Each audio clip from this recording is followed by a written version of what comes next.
Vous connaissez ce moment quand tout semble parfait, il y a une bonne connexion, une bonne alchimie, on rigole bien ensemble et puis dès que ça devient sérieux, dès qu'on parle d'engagement, de sentiments, pouf, ils disparaissent ou alors ils deviennent distants. Un peu comme si l'intimité c'était une zone interdite. Ce n'est pas vous, vous y êtes pour rien.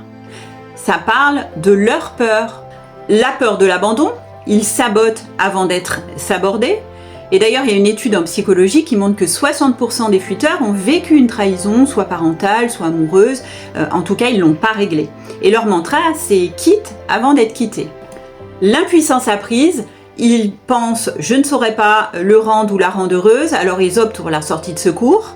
L'addiction au début, le frisson de la séduction, ça les nourrit, mais l'intimité, ça demande de la stabilité, et c'est deux besoins opposés. Résultat pour vous, vous vous sentez rejeté alors qu'ils sont juste coincés dans leur propre mécanique. Alors on fait quoi ? 1. Ne prenez pas ça personnellement. N'oubliez pas que leur fuite parle d'eux, pas de votre valeur. 2. Osez leur poser la question. Est-ce que tu as peur de t'attacher ? Leur réaction va vous donner la réponse. 3. Choisissez la réciprocité. Une relation, c'est comme une danse. S'ils veulent pas avancer, ne dansez pas seul. En fait, l'intimité, c'est comme le feu. Certains ont tellement peur de se brûler qu'ils oublient que c'est aussi ce qui nous garde en vie. Mais en tout cas, ça n'a rien à voir avec vous. Alors, dites-moi en commentaire si vous connaissez ce type de relation et comment vous avez réussi à gérer ça.